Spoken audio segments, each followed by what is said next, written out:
Bibles with you tonight, I invite you to open them to the very first book in the Bible, the book of Genesis. And tonight we're beginning a brand new sermon series entitled, When Godly Men Make Worldly Decisions. And we'll be in this series for the next 4 weeks. But tonight we're going to be looking at the first message in the series, and it involves Abraham. Abraham and Abimelech. Genesis chapter 20. I want us to read a few verses. The chapter's only 18 verses long, but we're not going to read them all. I encourage you to do so when you get home. We tape all of our messages. They'll all be on YouTube at some point. And you can always go back and refresh yourself again. But Genesis chapter 20. Let's read together beginning with verse 2. Now Abraham said of Sarah his wife, "She is my sister." And Abimelech, king of Gerar, sent and took Sarah away. But God came to Abimelech in a dream by night, verse 3, and said to him, "Indeed you are a dead man walking, because of the woman whom you have taken. For she is a man's wife. You have taken Sarah. She is the wife of Abraham." Verse 5, Abimelech says, "But Lord, did he not say to me, 'She is my sister'? And even Sarah, even she herself said, 'Abraham is her brother.' In the integrity of my heart and in my own innocence, I have not done this purposefully. I did not know." Verse 8. So Abimelech rose early in the morning. He called all of his servants and told them all of the things that they had heard about. And the servants and all of his family were very much afraid. And Abimelech, verse 9, called Abraham. And he said to him, "What have you done to us? How have I offended you? What did I do to make you so mad that you would lie on me? What have you brought on me in my kingdom? Why have you committed such a great sin? You have done deeds to me that ought not to have been done." Then Abimelech said to Abraham further, "What did you have in mind when you did this thing? Why did you tell a lie on me?" And Abraham said, "Because I thought surely the fear of God is not in this place, and they will kill me on the account of my wife. But indeed she is truly my sister.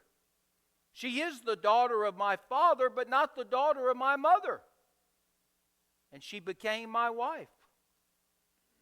Verse 14, then Abimelech took sheep, oxen, both male and female servants, and gave them to Abraham, and he restored Sarah his wife back to him.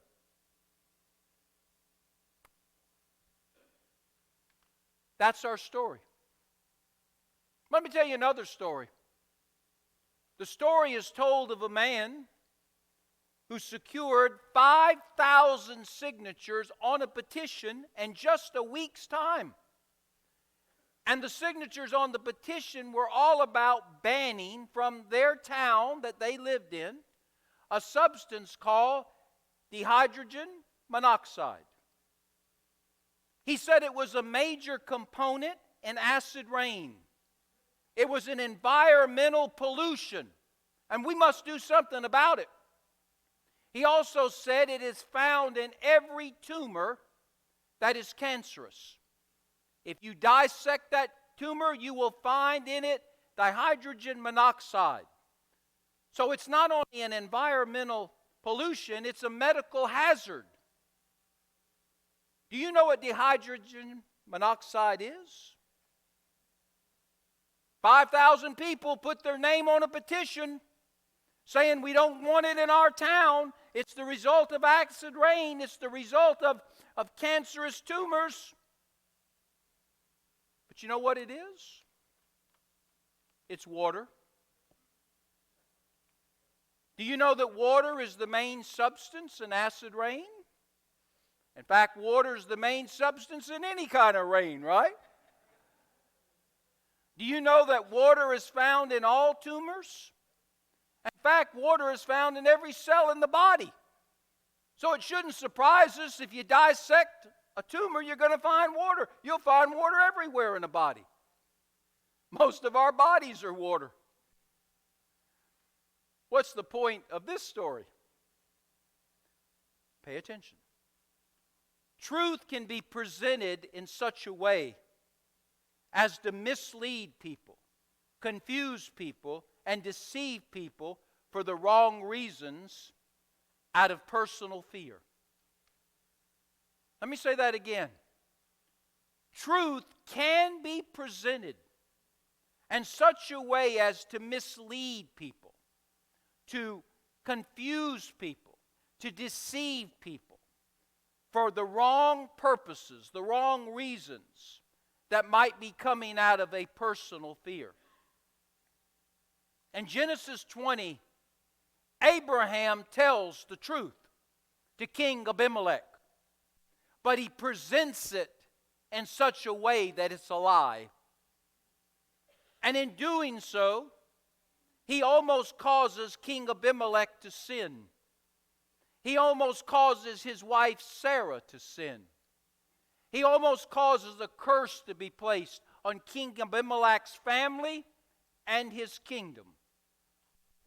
And it all comes out of the fact that Abraham plays fast and loose with the truth. Now, I want you to think about the story with me that is found in Genesis 20. We just read some of it, but let me just kind of give it back to you again in a Reader's Digest version, if I may. Abraham is moved into what is a Philistine area. He's right on the fringes of the land that God promised to him. But right in that area is also a Philistine stronghold. And Abraham makes a decision to relocate his family from a safe place where the presence of God is to an unsafe place where the presence of the Philistines is. He makes that choice. Why he made that choice, only he knows. But he made that choice. The king of Gerar, which is the area of the Philistines, the king of Gerar, his name is Abimelech. He's a heathen man. He's a pagan man. He is not a man of God, or at least the God of the Bible. But he is a man of integrity. And when he sees Sarah, his new neighbor moving in, Abraham, with Sarah and all of the servants and all the livestock, he pays a visit. Sarah is a knockout. She's 90 years old. She looks like she's 25. She's a 36, 24, 36. She's a brick house. I ought to make a song about that, shouldn't I? And he inquires of Abraham about Sarah. Is she available? Is she single? He asked Abraham that about Sarah, Abraham's own wife. And what does Abraham say? Yes, she is available. And no, she is not married. She is my sister. I am her brother. You may have her. Now, what King Abimelech is about to do is take Sarah to be his wife. It was custom in that day, it was the law of that time, that a man could have multiple wives. I'm not speaking of the fact whether it's right or wrong, but that's the way it was in that day. And King Abimelech had many wives, and he wanted to add Sarah to his group. And so he takes Sarah with him back to his fortress. Now, before Abimelech can consummate the relationship, God speaks to him in a dream. In that day, God often spoke in dreams and in visions. And God speaks to this pagan king, Abimelech, concerning Sarah that he has taken, and he is going to make his wife, and he's going to consummate the marriage very soon. And God warns him and says, you better let her go. If you don't let her go and you violate her, you will be a dead man walking. I'll strike you dead. That's what God said to him. And so Abimelech lets her go back to Abraham. She is indeed a married woman, and Abraham's her husband, though he denied it at first. Abimelech confronts Abraham in Genesis 20. He asks him, why did you lie on me? I came to be a good neighbor to you. I did not come to be an adversary. I did not come to be in opposition. I didn't come to fight with you. I came to just be a good neighbor to you. Why didn't you tell me that Sarah was your wife? Why did you lead me on that she was single? Why did you lead me on that she was available for me to have as one of my wives? Why did you do that? Why did you lie to me? And Abraham, well, he stutters and stammers and basically said, it's because I was afraid. I was afraid that if you thought I was her husband, you would kill me, that she could become your wife legally. And so that's why I did it. And Abimelech says to Abraham, my friend, would you consider another neighborhood to live in? Would you take your livestock? Would you take your servants, male and female? Would you take some livestock I'm going to give to you? Would you take some servants I'm going to give to you? Would you take 1,000 pieces of silver I'm going to give to you? And would you move and relocate? I don't trust you. Go away. Now think about that. Here is a pagan man talking to a man of God, and he says, I don't trust you. You've lied to me. You've almost caused me to lose my life and lose my family and lose everything I have.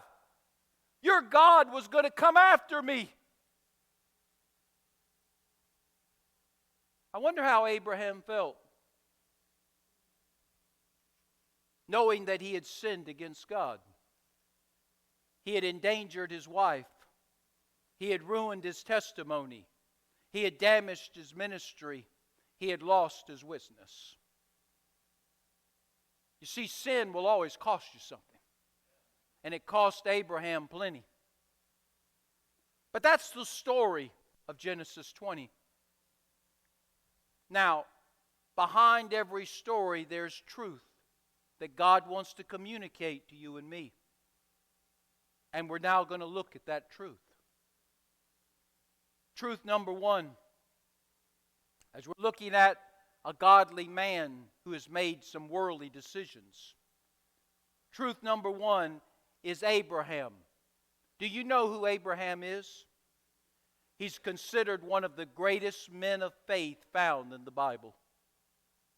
66 books in the Bible, Old Testament, New Testament. Hundreds of different men and women are introduced to us through the Scriptures. I don't think I would be exaggerating to say Abraham might be in the top 2 of everybody ever mentioned in the Bible. He's an all-star for God. He's a Hall of Famer from God. In Hebrews chapter 11, he is given more attention than any man mentioned in God's Hall of Fame. He's called a friend of God in the Scriptures. He is a giant for God. He's a legend for the Lord. This is a great man of faith, and yet what does he do? When put under pressure, when fear comes into his mind and heart, he resorts to sin. You see, Abraham was a man, and he was born with a sin nature. And that sin nature plagued his thoughts and his feelings and his words and his actions. Yes, he had the Spirit of God as the Spirit of God was in that day, in him or around him. And the battle between God's Spirit and his fleshy spirit raged back and forth. But Abraham, because he was a man, a sinful man, like all of us are sinful people, he sometimes would say things he probably shouldn't have said, do things he probably shouldn't have done. I don't care who you are, you look up here at me. Don't play fast and loose with sin. Because what's on the inside will come out on the outside. What's in the dark will be brought to the light. Abraham was a great man of God, but he had a sin nature, just like we all do. And he battled with sin, just like we all do. Sometimes he was victorious, sometimes he was defeated. Sometimes he was successful, sometimes he was a failure. Sometimes he fell on his face, and other times he walked high. But he battled with sin. Secondly, Abraham had a tendency to lie, especially when he was afraid. I wish I could tell you in Genesis 20 this is the first time he's ever told a story. This is the first time he's ever lied with that kind of magnitude. But it's really not. Because we learn earlier in the book of Genesis that he lied to Pharaoh. They were in Egypt. And Pharaoh looked at Sarah and said, I would like her to be my wife. And Abraham pulled the same story. He told Pharaoh it was okay. But Pharaoh found out it wasn't okay. And he confronted Abraham about it. Why did you say Sarah was your sister? Why did you tell me she was single? Why did you tell me I could marry her? Why did you say everything was okay? Your God has spoken to me. He's told me the truth. Why'd you do that, Abraham? And Abraham again stuttered and stammered and said something about the fact he was afraid that if he told Pharaoh the truth, Pharaoh would kill him. And then he comes right back and does it again. This time to King Abimelech. You see, Abraham, because he was a man, he had a sin nature. And he had tendencies in that sin nature, proclivities in that sin nature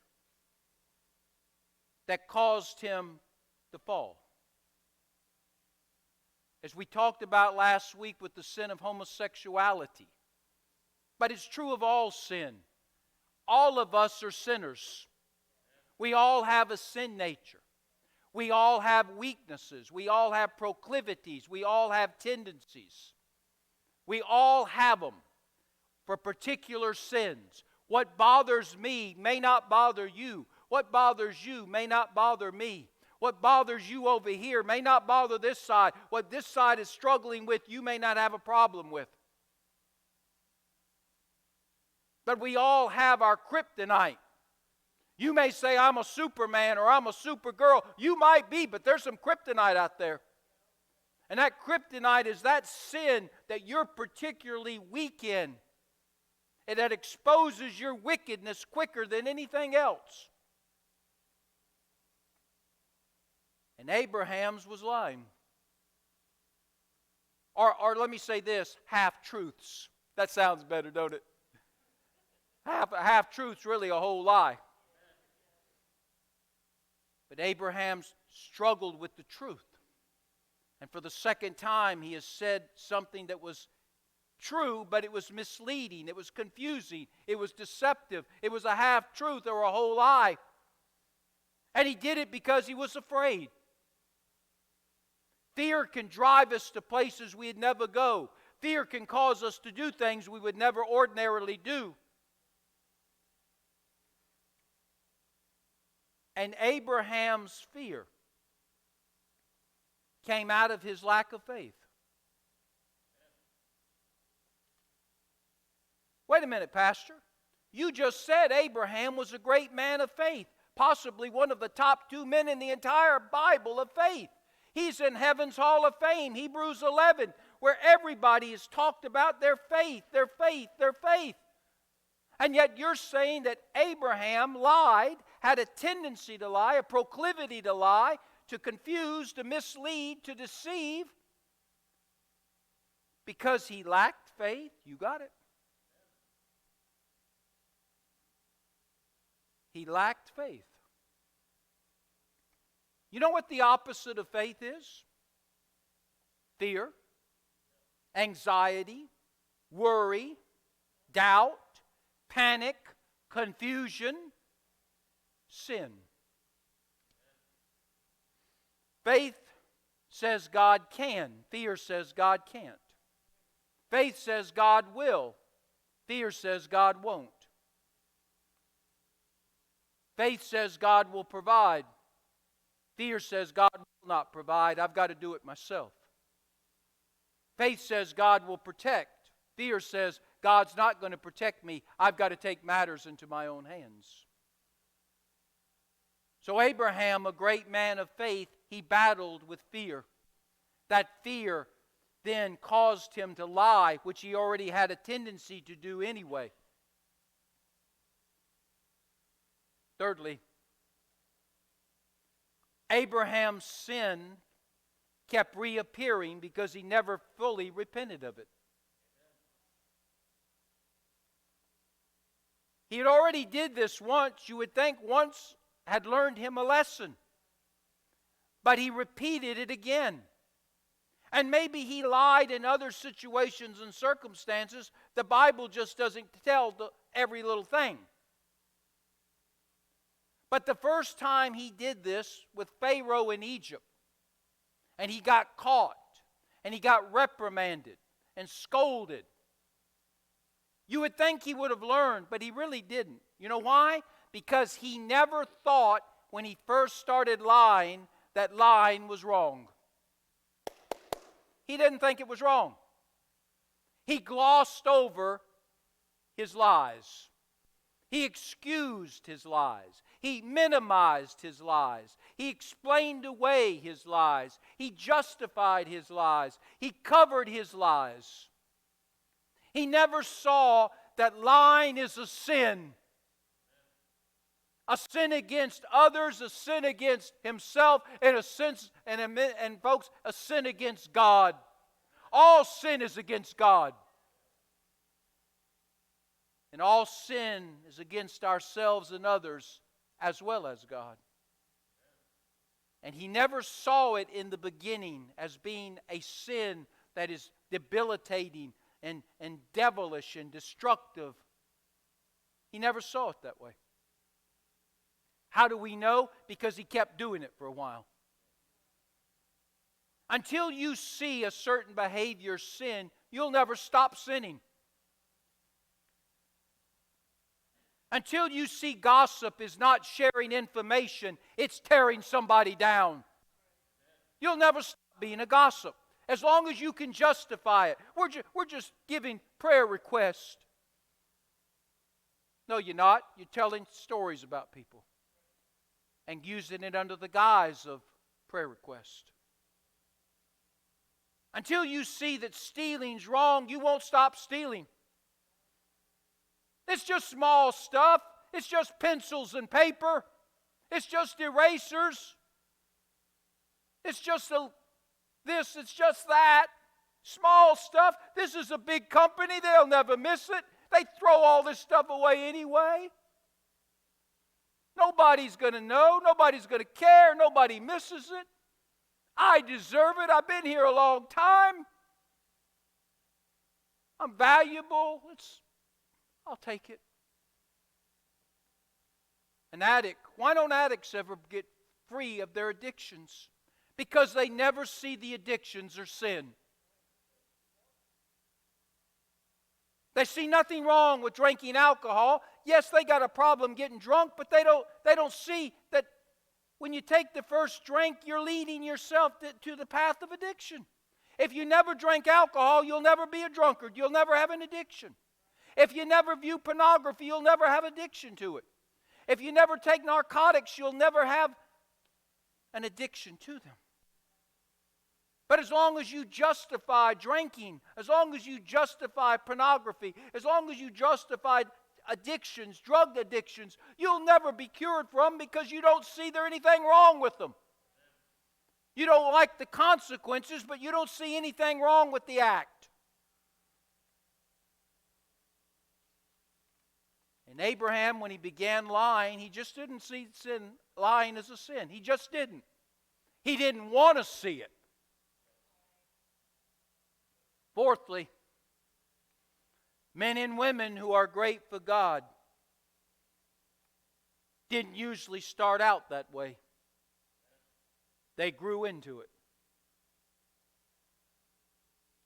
You say, Pastor, you mean Abraham just didn't wake up one day and he was a great man of faith?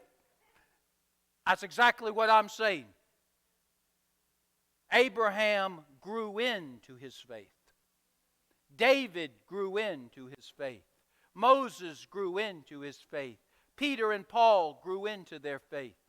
See, faith is not something that just all falls together at point in time experience. Faith is a process by which you are tested. You succeed or you fail. You have victory or you have defeat. But it's a constant process where God is testing us. And if we pass the test, God increases our faith. If we fail the test, God will put us back through the grade. Some of us are still in the first grade. We've never learned a lesson. But others of us, we're progressing. And Abraham just didn't wake up and have a great faith. Every time he fell on his face, he learned something from it. He might have been a slow learner. He might have had to repeat some grades. But God took him where he was at, and God progressed him. The Abraham that we see in Genesis 20 is not the Abraham we read about in Hebrews 11. Oh, they're the same man. But Abraham is now a giant for God, where before he was a midget.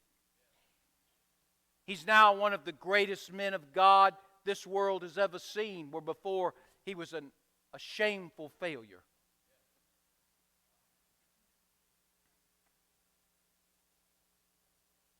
Faith is a process. And as long as you're learning along the way, your faith will keep growing. He's still working on me. That's true. We're not what we're going to be, thank heaven for that. But thank God we're not what we used to be.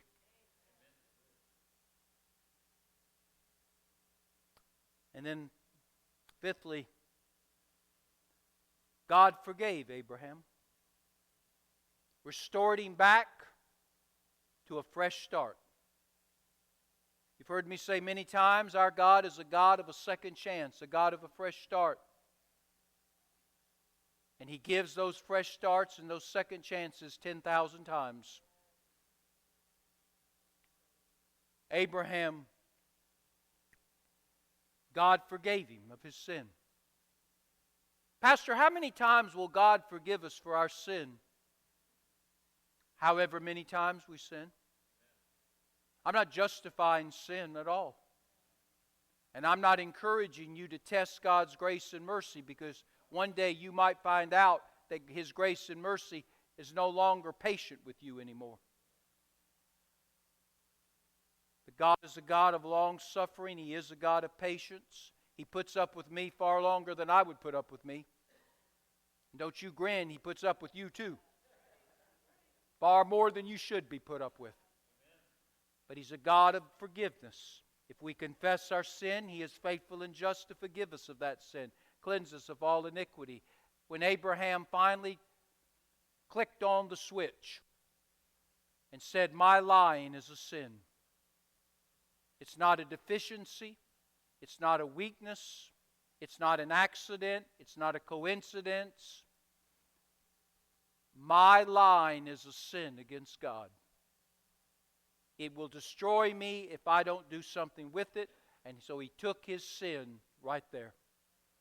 Laid it down at the foot of the cross. Asked God to wash and cleanse him and make him whole. Asked God to forgive him of his sins and take his sin as far as east is from west and remember it no more. And God did. And what God did for Abraham, He did for Moses. What God did for Moses, He did for Joshua. He did for David. He did for John the Baptist. He did for Peter. He did for Elijah. He did for you, and He's done for me. And how many times will He keep doing it? As many times as we ask for forgiveness, He will grant it one more time.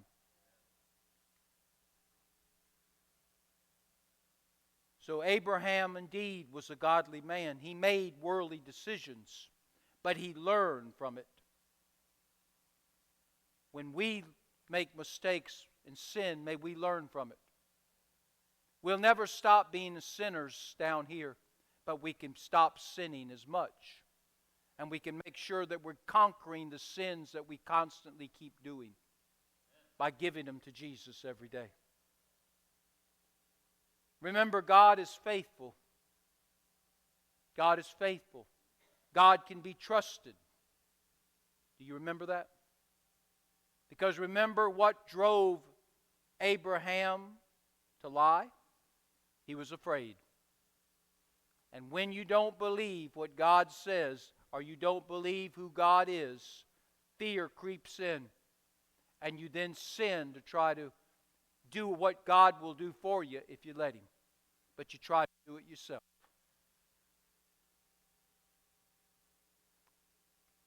That's the story of Abraham. It's our story too. Heads are bowed and eyes are closed.